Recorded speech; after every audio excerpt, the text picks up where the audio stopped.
Hi, this is James. This is my very first video. I've been on video before with our podcast, Movie Madhouse. Just thought I'd wear this.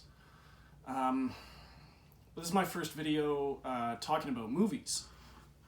And I got a little inspiration from a friend of mine who started his own YouTube channel recently talking about movies, and he had done a few months ago his top 25 of movies of the last decade, and I thought that was a great idea. I had actually started doing a top 10 for the podcast, but we never actually got on that topic.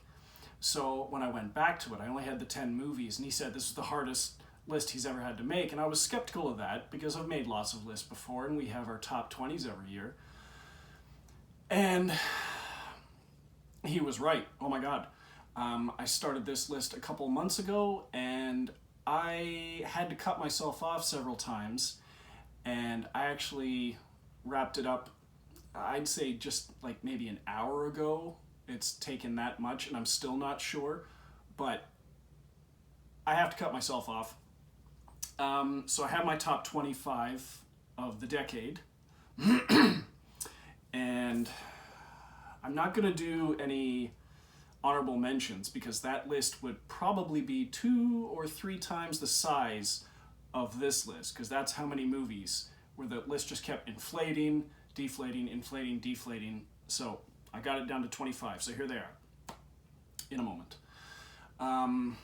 Now, apologies if I keep looking away, I'm not used to this. And I may try and get a better setup next time, if there is a next time. Hope there is. Just so that this looks a little better. I love talking about movies, almost more than anything, aside from watching the movies, actually, I suppose. And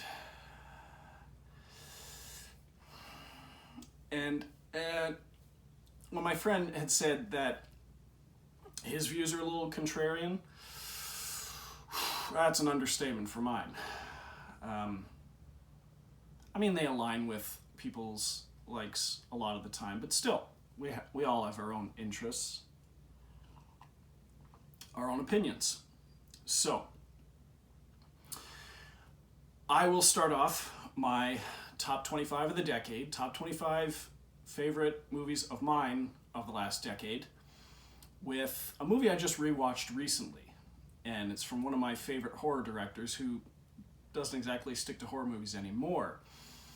But it is number 25, Eli Roth's The Green Inferno. Now wait, Dalton, sit down. Let me explain myself. How do I put this? I'm joking.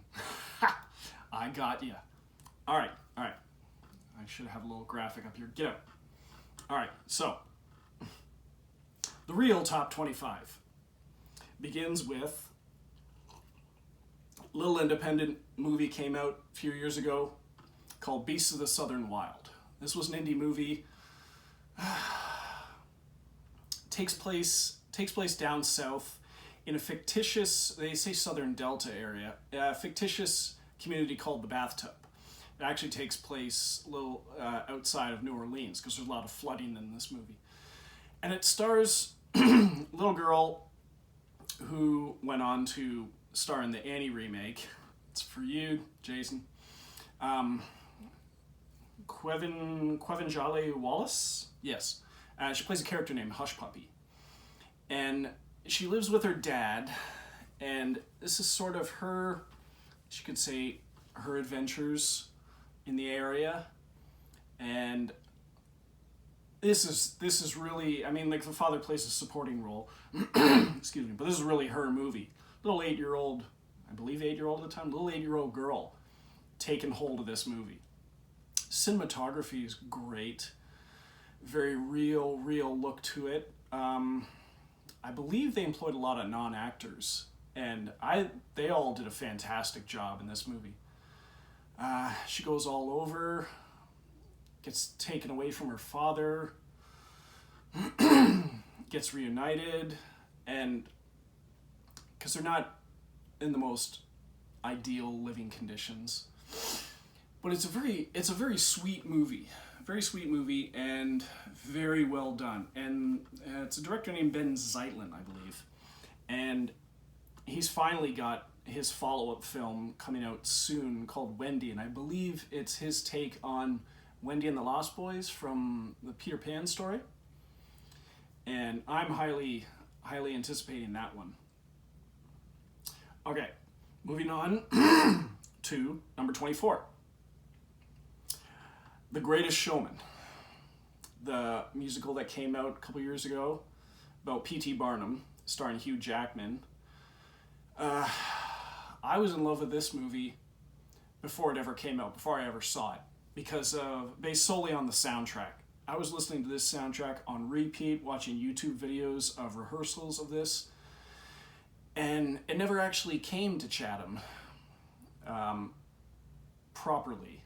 We ended up showing it Family Favorites, but never came to our theater. Came out the week of Christmas, and I ended up being able to see it at Western Film in London, and I'd already seen it a few times then, but my best friend gave me the opportunity to go with him and his wife to see it in a proper theater, and I jumped at the chance, and it was amazing, again, as I expected. I haven't always been the biggest fan of musicals, but I sort of got turned around when The Phantom of the Opera came out. And I suppose it's still been maybe a little more than 50-50 on them. But this one stands out just because the story is amazing, the music, the performances, and Hugh Jackman's incredible singing ability. I think it was up for several Oscars, but it didn't end up winning any, I don't think. It should have. Anyway, that's my opinion. Okay, moving on to, let's see what we have next is The Shape of Water. Shape of Water, Guillermo del Toro's most recent film, I believe. And this one, while it wasn't my favorite movie of that year, it was one of the few where, despite my favorite movie of the year, thinking it should have won all the awards, this one ended up cleaning up, and when I finally saw it, this one I thought deserved every award it got. Again, aside from my favorite movie of the year.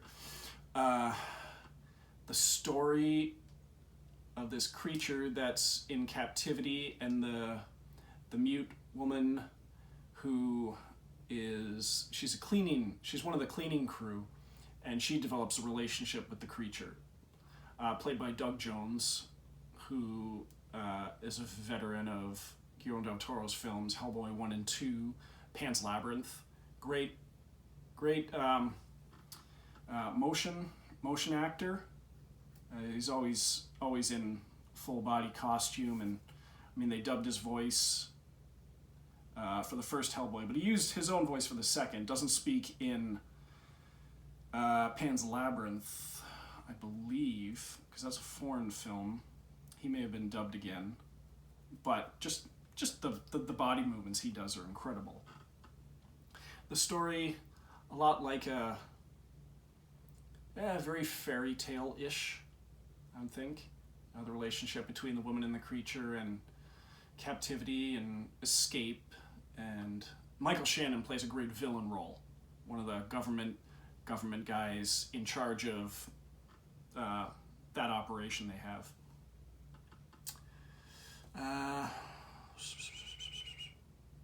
Excellent movie. I don't know if it's Guillermo del Toro's best, but it's up there, top 2 or 3 at least. Okay, next one we have number 22, sorry. The Wall, movie by Doug Liman. And this is basically 3 actors.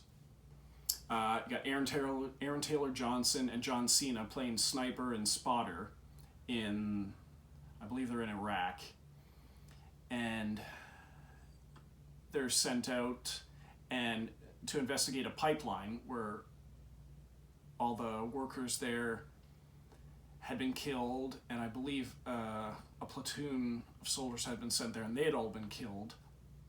And they find out they had all been killed by headshot. And there's this legendary sniper, Iraqi sniper out there picking people off. And so they approach. Cena's character is shot and wounded, presumed dead, very, very early on. And Aaron Taylor Johnson approaches and gets trapped behind this, not ancient, but these ruins near the pipeline, and it's this wall, and used to be, I believe, a schoolhouse. And he's sort of in a cat and mouse situation with this Iraqi sniper. I believe he's known as Juba, the Ghost, Juba, whatever. And it's basically, aside from gunshots, it's Aaron Taylor Johnson acting against a voice. And the guy who does the voice of Juba, just the back and forth between the two, it's these two for like 95% of the movie. And it's intense. I cannot tell you how intense this movie is. And Aaron Taylor Johnson, who's a fantastic actor, just blew me away in this movie, even more than he did in Kick-Ass. And maybe not as much in another movie that comes up in a bit on this list. But him and the guy who does the voice of the Iraqi sniper just play off each other so well. Next we have 21. This is a South Korean film called The Man from Nowhere. And I'm a big fan of South Korean films. And this one is up there with the best of them. And with another one that just barely missed this list. But again, talking about my honorable mentions, there's far too many of them. Man from Nowhere basically is a story about, you get this man who's living in this apartment building, and he's a shut-in, goes out very rarely, doesn't talk to hardly anyone. He's retreated from the world. And his only friend is the little daughter of... she helps work in there's sort of like a pawn shop in the lobby of their building. And her mother's a drug addict, heroin addict, maybe prostitute, I'm not sure. I can't remember. It's been a little bit since I watched it. And he basically only interacts with her. And the mother gets in trouble with these criminal organization. And basically they come kill the mother and take the girl. Which is probably the worst thing that they could have possibly done, because they took this man's only friend in the world away from him. So he is going to get her back. And what you find out later is that the reason he's retreated from the world was, as he slowly, well, not so slowly, but takes apart this organization, just killing a whole bunch of guys and just working his way to getting the little girl back. That he used to work for the government. He was a highly trained operative, and he had a wife with a baby on the way, and they are killed in front of him. And he just, that's the end of his world, and he just shuts himself off. So they have no idea what they've done by taking this girl, and he's going to do what it takes to get her back. So good. So good. I think I had heard about a little bit of it on a podcast and sought it out and was just amazed. Okay, number 20. Number 20 is a movie called Man Down from a few years ago, and takes place over, well, here and, well, in the States and overseas, because it focuses on a soldier who,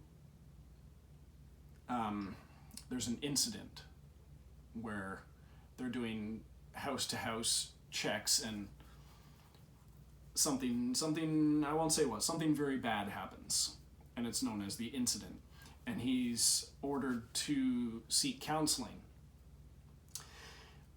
I should back up. This movie stars Shia LaBeouf, and it is by far, in my opinion, Shia LaBeouf's finest acting performance of his career.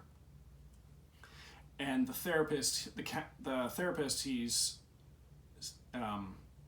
having these meetings with, these sessions with, played by Gary Oldman. To be a fly on the wall in that room, watching those two act off each other, would be amazing. But this movie, cut between their sessions, talking about his past, and the present, where he's back in the US, and it appears that something's happened where it looks post-apocalyptic, like the world's kind of ended, and he and his soldier friend, fellow soldier, he's searching for his wife and son. And I don't want to get too much into it, because it's really worth exploring the entire movie, regardless of how poorly regarded this movie is and how poorly it did in theaters. It's awesome, and my friend had suggested it to me because he's a massive Shia LaBeouf fan, has met Shia LaBeouf, and recommended this movie to me, and I don't know if I like it more than he does, but I like it a lot. So that was number 20. Number 19. Number 19 is a foreign film. It's a foreign film, but some of it's in English and some of it's subtitled, because you get this actress, I can't remember where she's supposed to be from. It's like UK or US. I should remember. Anyway, she's in Germany, and she meets up with these German guys that may be a little shady, but they strike up a friendship. The hook to this movie, or the gimmick, is that the movie's about 2.5 hours, I think, but it's all shot from beginning to end in one take. And it starts in a nightclub and goes all the way till early the next morning. And on the surface, it's a gimmick, and I've seen it used in other movies where the gimmick was it's one take, fine, but it's not very interesting to watch. This movie just happens to also be a fantastic story. You'd almost forget, if you didn't know that it was one take, you may not notice until you were told, but I knew about that. I didn't know how good the story was before I watched it, but I watched it because I heard it was good and that it was a single take, and it's just a great movie. The main girl and the main German guy, I can't remember her name, but his name in the movie is Sana, I think. I could be wrong. Something like that.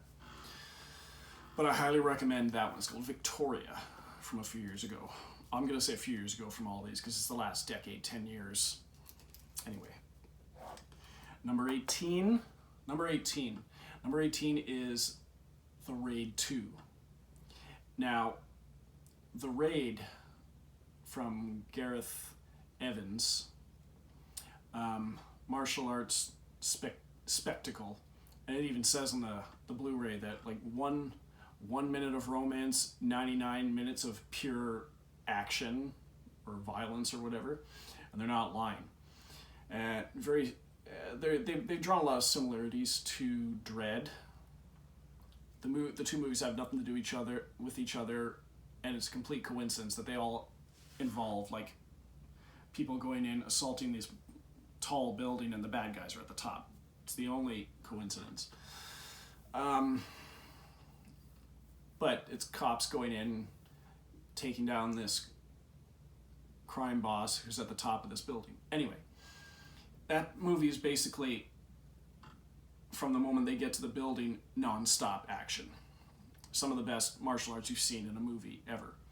Now, The Raid 2 picks up shortly after that, and basically take the hour and a half of The Raid, the pure action of that, add another hour on top of that of actual story, and you just got, it's even better. It's so much better. And I consider it the greatest action movie ever made, and it's got, well, the best fight scene I've ever seen, the one in the kitchen near the end. If you've seen it, you know what I'm talking about, with Rama and he's called the Assassin. And it's super violent, but incredibly, incredibly good. So if you love The Raid and haven't seen The Raid 2 yet, I highly recommend it. If you haven't seen either, I highly recommend them. Number 17, this is the other Aaron Taylor Johnson film, and it's called Nocturnal Animals, done by Tom Ford, who did A Single Man. He's a fashion designer who got into movies, and his movies are beautiful. Single Man is a good movie, very, very beautiful to look at. Nocturnal Animals is very beautiful to look at, and it's just an awesome story. And it's sort of, it jumps back and forth between present day, and it's Amy Adams, and she's reading the manuscript for a book that her ex-husband sent to her. And then they've been divorced for several years. She hasn't seen him in several years, and he sends her a manuscript of a book he's written. Now, they broke up because she didn't really, I guess, didn't love him anymore or didn't have faith in his career, and they ended up splitting up. The movie jumps back and forth between present day events going on, and not so much back and forth, but present day events going on, and then occasionally it cuts to visually, like she's reading the book and you're seeing the events of the book. And Aaron Taylor Johnson plays a character in the book that you're seeing. And Jake Gyllenhaal, who plays her ex-husband, you see him in flashbacks, but he also plays a character in the book that you're seeing. And I find it hard to decide which story I think is better, the actual story or the one she's reading, so I'm not going to decide. Just watch the movie and enjoy the whole package. A little bit of trivia. The Jake Gyllenhaal plays the husband in real life and in the story. And in real life, his ex-wife was Amy Adams. In the story, it's Isla Fisher, who notoriously gets mistaken, and Amy Adams and Isla Fisher get mistaken for each other all the time. And they actually, I believe it was intentional that they put them both in this movie. Number 16. Number 16 is We Need to Talk About Kevin, movie by Lynn Ramsey starring the amazing Ezra Miller and Tilda Swinton, John C. Reilly. And another one I've been recommending to my friend for years to watch. And he finally watched it just a few days ago. And when I say done by Lynn Ramsey, who did the recent, relatively recent, You Were Never Really Here with Joaquin Phoenix. Another great movie. But this movie, I wasn't sure when I was watching this movie, because it plays with time, sort of like 21 Grams does, where you're not sure what's happening when. You got like the present day, and then it jumps back, and certain characters are there and not there in different parts of the story. So you're like, I'm not sure where are these people when they were here and they're not in present day now. And it's a nature versus nurture story with Ezra Miller and Tilda Swinton, and he's just the epitome of a bad kid. And it's almost like since infancy, Tilda Swinton as the mother has not gotten along with her son at any point in their life. And whether it's because she longs for the life without kids and got saddled with kids and she doesn't really care, or he's just a bad kid from the start, it's not clear. He's a bad kid, she may be a bad mother, and they don't get along at all. And tragic events unfold, which I won't get into, only because you should watch this for yourself. It's not a pleasant movie by any stretch of the word, but well worth your time. Number 15 is Us. Jordan Peele's follow-up to Get Out. Now almost everyone goes with Get Out as the be-all end-all of his movies. I didn't think it was all that original. I thought it was pretty good. I thought the TSA guy was the highlight of the movie. He was really funny in it. I thought it was pretty good. I thought it was a interesting take on the Stepford wives, Stepford husbands, brainwashing kind of tale with a different, an alternate twist on what happens to people. But I just thought I didn't see the big deal. Then he comes out with Us. Oh my God, Us is amazing, totally original, and I finished watching it and I wanted more. I wanted a sequel, I wanted a prequel, I wanted to know more about this world. I'm probably not going to get it. But you've got this family who go to their cabin and they get confronted by doppelgangers of themselves that attack their house and are holding them hostage, sort of. And they're sort of like the dark sides of themselves. And Lupita Nyong'o, I thought she deserved Best Actress of the Oscars for this. The dual role she plays as herself. I can't remember what her good character's name is, but the bad version of her character's name is Red, I believe. And just them playing, just watching the mirror images of the two sets of the actors, two sets of actors, and the world they created about where these, is it the tethered, I believe they call themselves, these doppelgangers. The movie opens with like this text saying like there's, I don't know how many thousands of miles of tunnels all over the US and nobody knows why they're there, what they were for. And it turns out that this is where these tethereds are from, and the doppelgangers and their relationship. You find out the relationship between the doppelgangers and the people living up above on mainland like the rest of us. Just a vast improvement over Get Out, and a completely different story, not related at all, I don't think, in my opinion. Okay, number 14, A Cure for Wellness, Gore Verbinski, still most recent film. Dane DeHaan, Jason Isaacs. What to say about this film? Great mystery thriller, awesome mystery thriller. Probably about the most gorgeous movie I've ever seen in my life. The cinematography, the sound, everything about this movie is, I'd say, near perfect.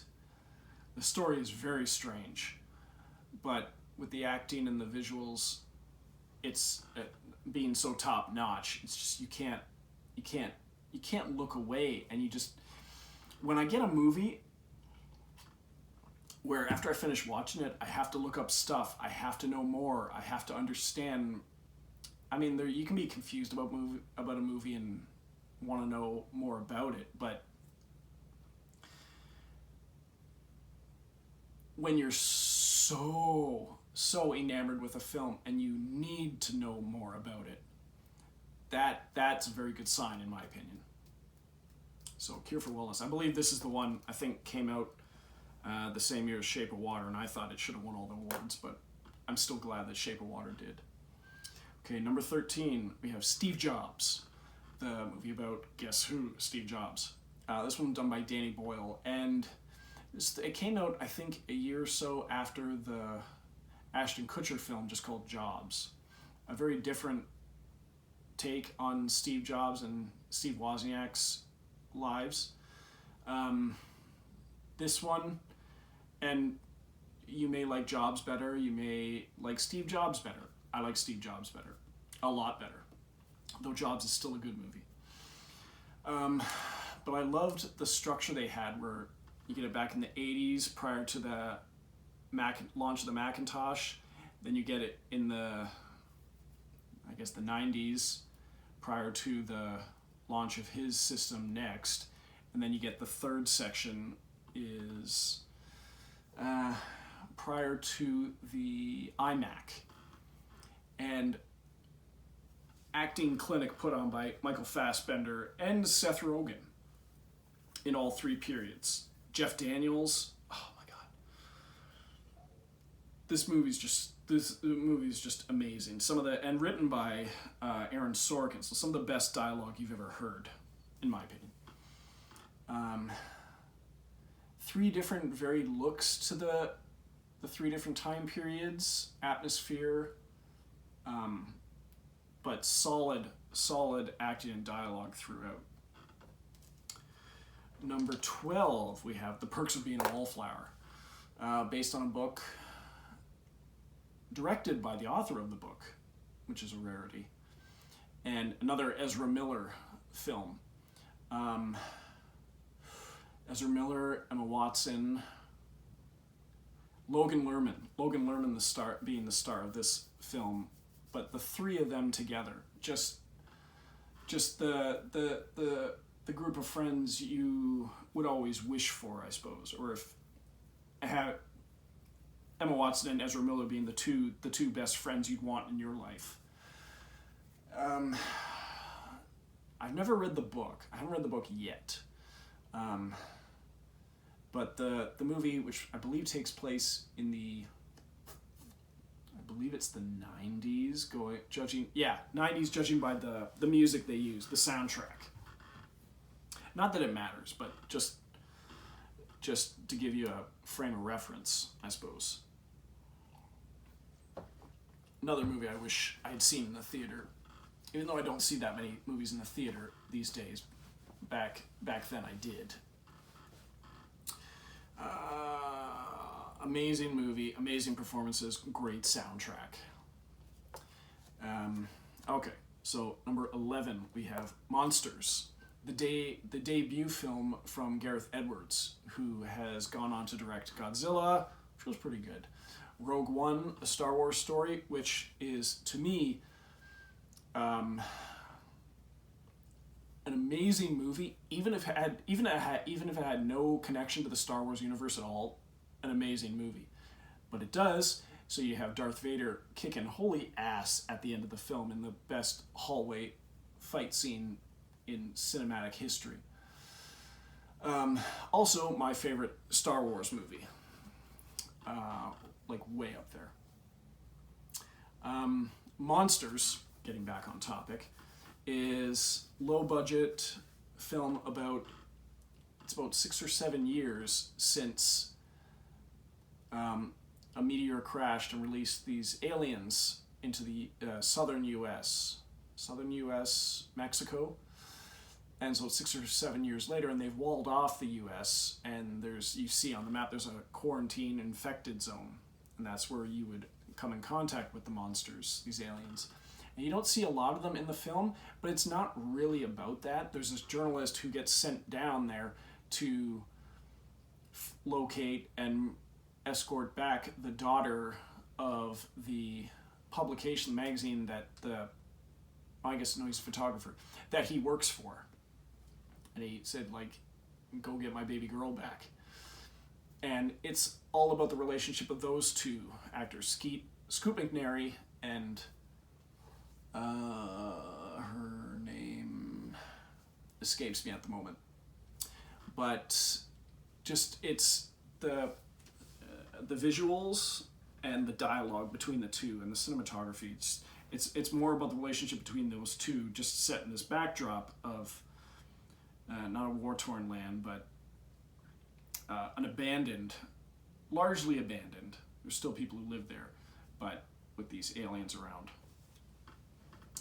Still, Gareth Edwards' best movie.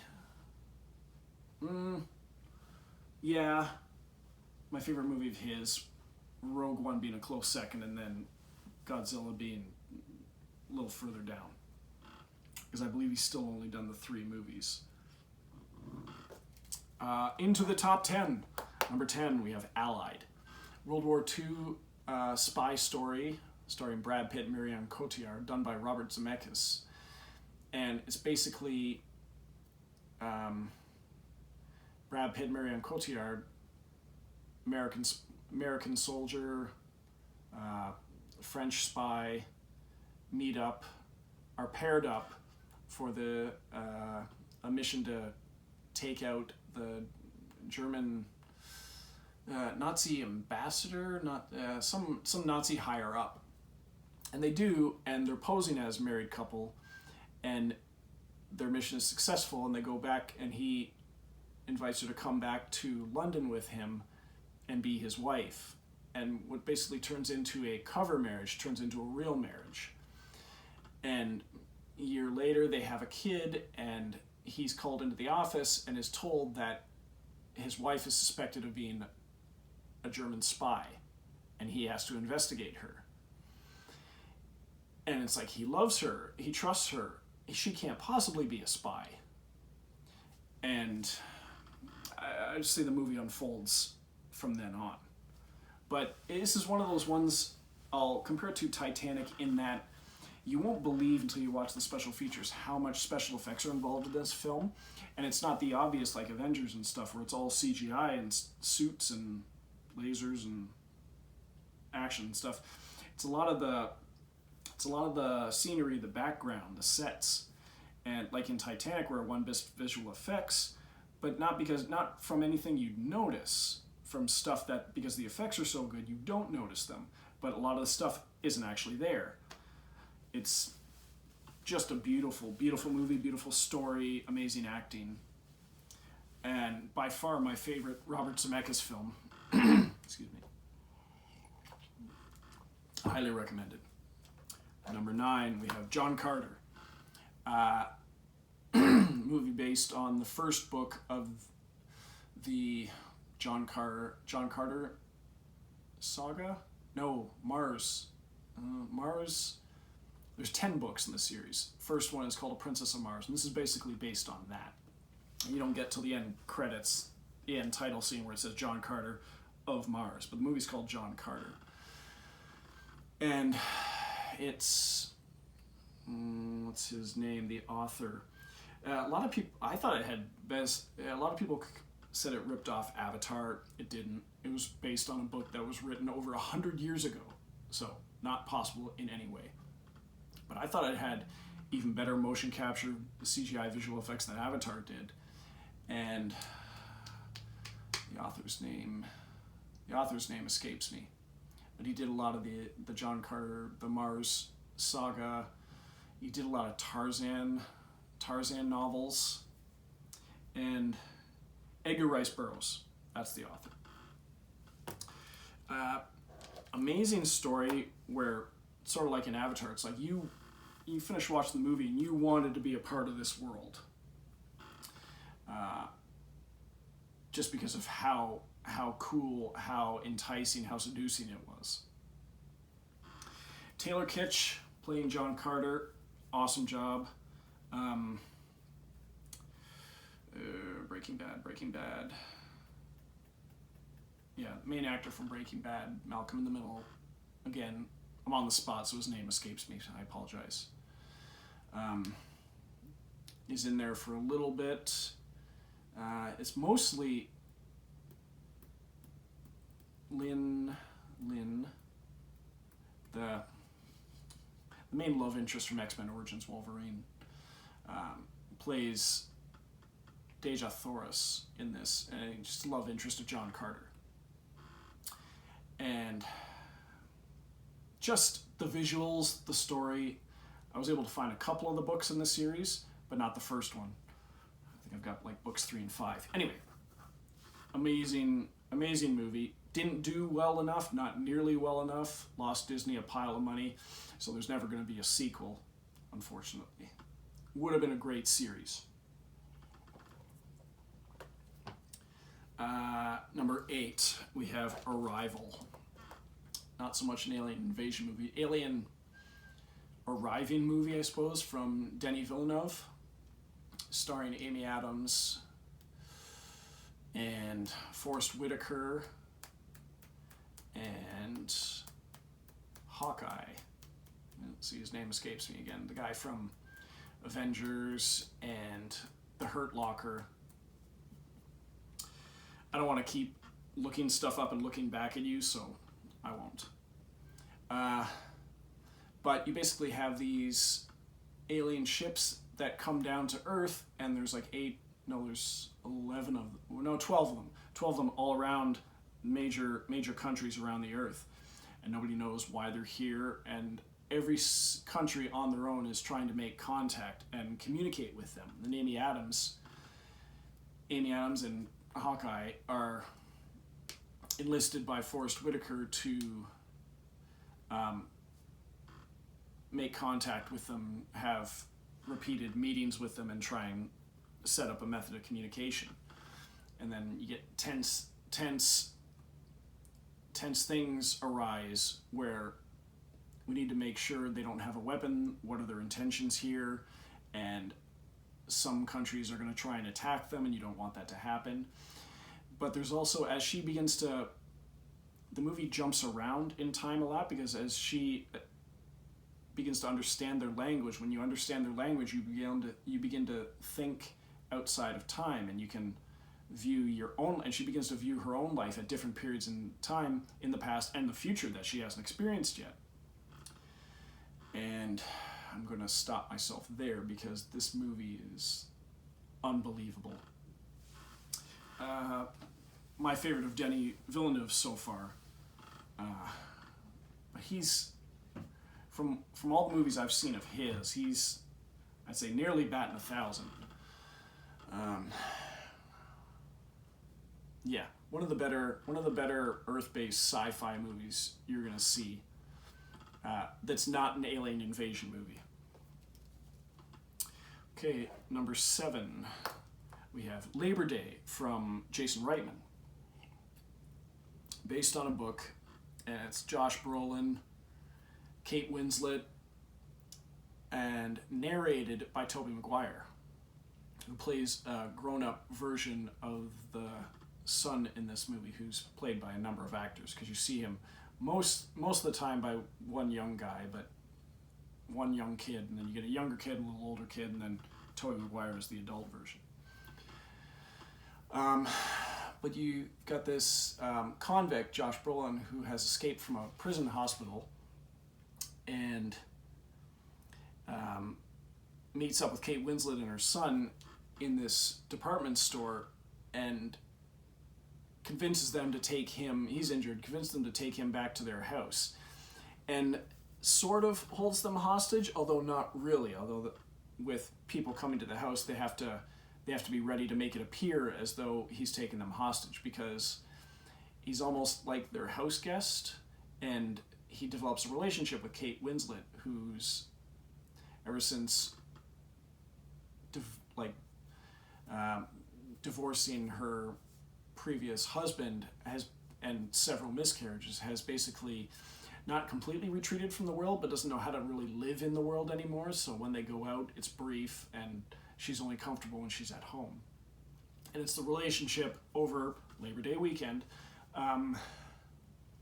that develops between this they're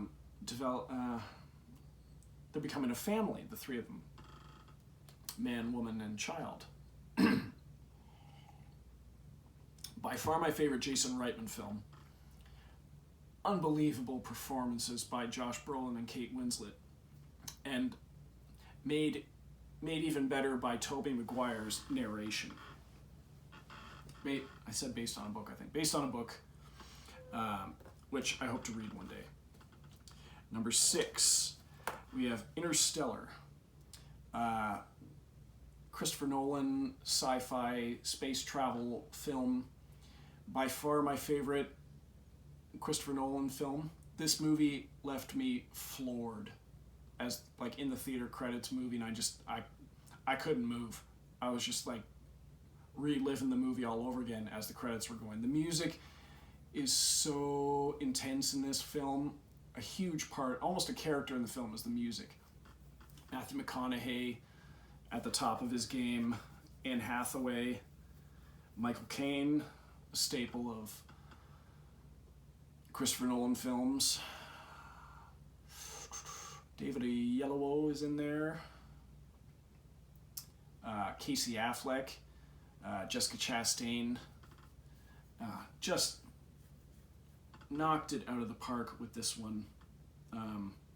Close second would be, I suppose, Dark Knight or Inception, but this is my favorite Christopher Nolan film, without a doubt. Excuse me. Okay.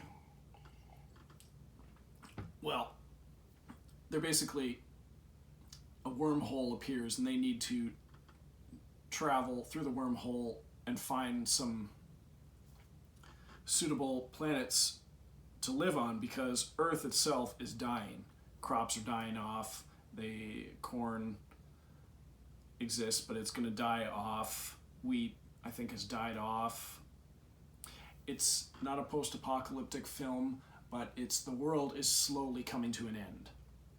And they need to find a suitable planet for humans to live on, because this one will no longer be that. I'm sure most of you have seen it anyway. So, next one is The American. You could call it a hitman movie. It's a George Clooney movie. And he's pretty much, I'd say, the only American actor in the film, because he's a hitman and it's taking place over in, largely in Italy. Not Rome. Largely in Italy. And he wants out of the life, and he's given one last job. And he's sent to this small town in Italy, and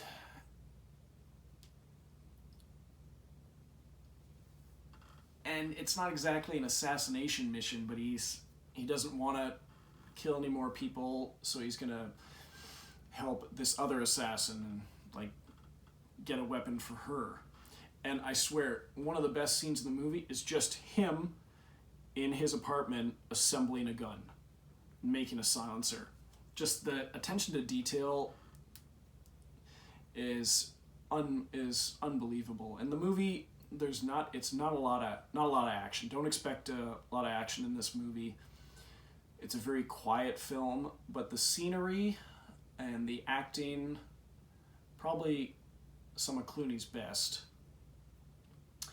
And the music, I'd say it's largely a very quiet film, but just gorgeous to watch, gorgeous to experience. Okay, number 4, one of 2 on this list that I consider 2 of the best films ever written, not just in this last decade. And this one is called Burnt. Originally called Adam Jones. This is a chef movie starring Bradley Cooper, who was a infamous, well-renowned chef who was also a major drug addict, and basically tanked his career and went into not self-isolation, but punishing himself down in this restaurant, shucking crabs or oysters or something. and gets himself clean and comes back to France, I believe, and is going to reignite his career, reconnect with old colleagues, and is going to bring this floundering restaurant back to being I think it's a 3-star. He's going to get a Michelin star. He's going to get his 3rd Michelin star, I think, and make this restaurant top notch. Now, this movie is going to make you very hungry.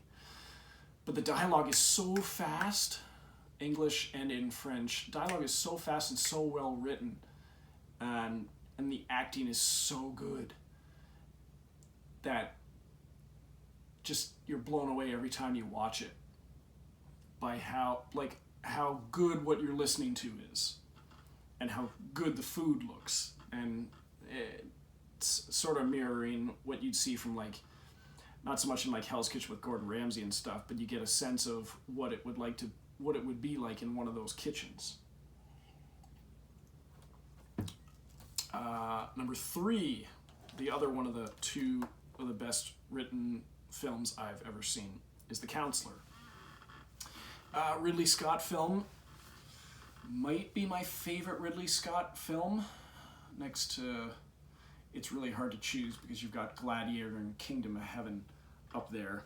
And The Counselor, and it's written by Cormac McCarthy, who he wrote this screenplay. He's an author known for Child of God,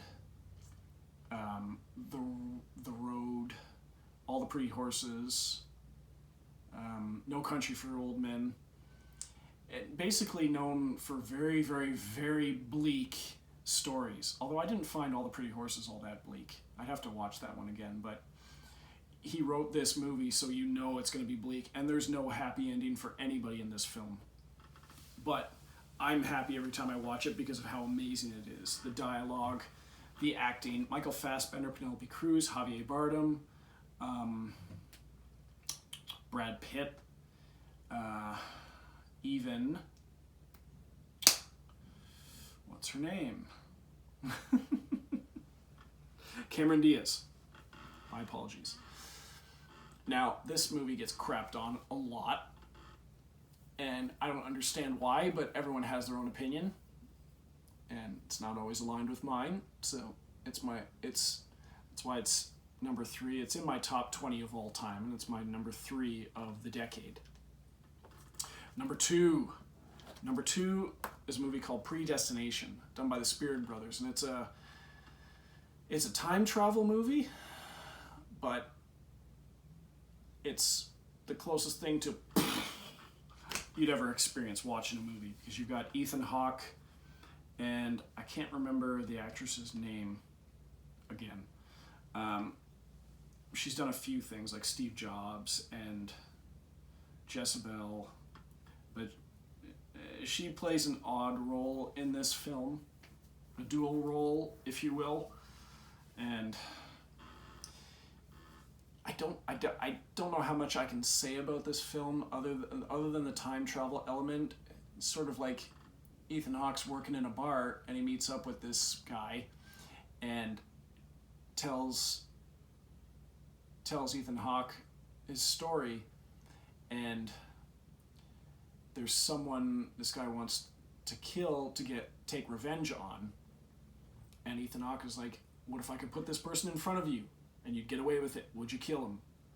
And it's revealed he has a way to facilitate that via time travel. And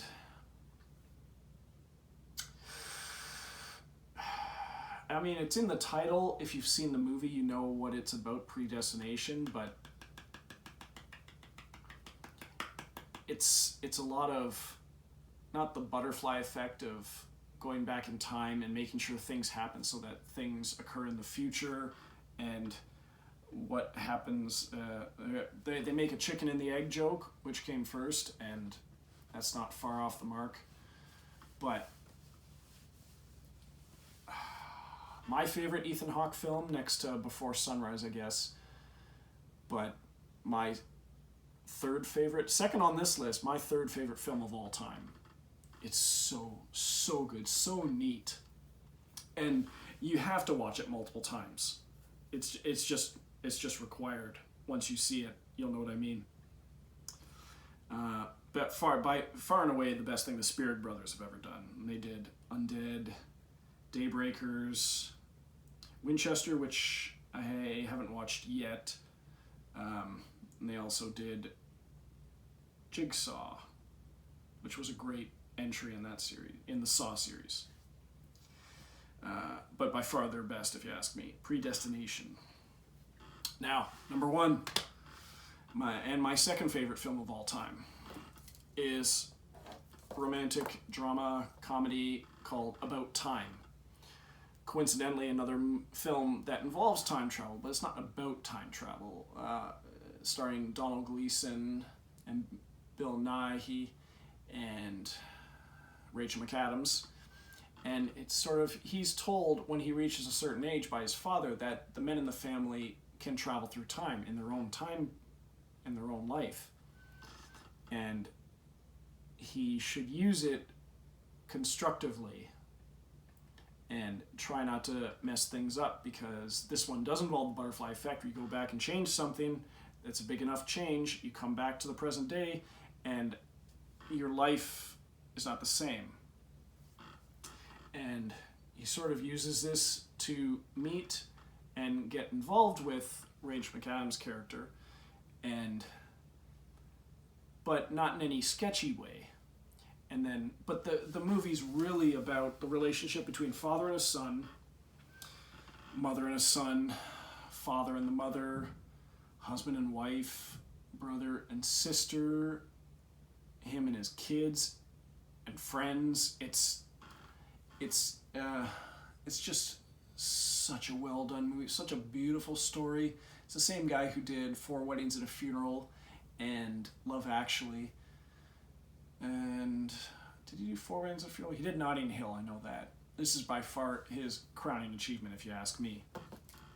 And just beautiful movie from beginning to end. And such a sweet story. And it has time travel, but it's not about time travel. It's more about relationships, all kinds, and just top notch.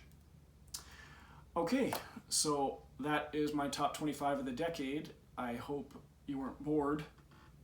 When it's just me, I tend to talk a little faster than normal, and if I don't have anyone to bounce things off of, I could go on for like an hour and a half, and I often do.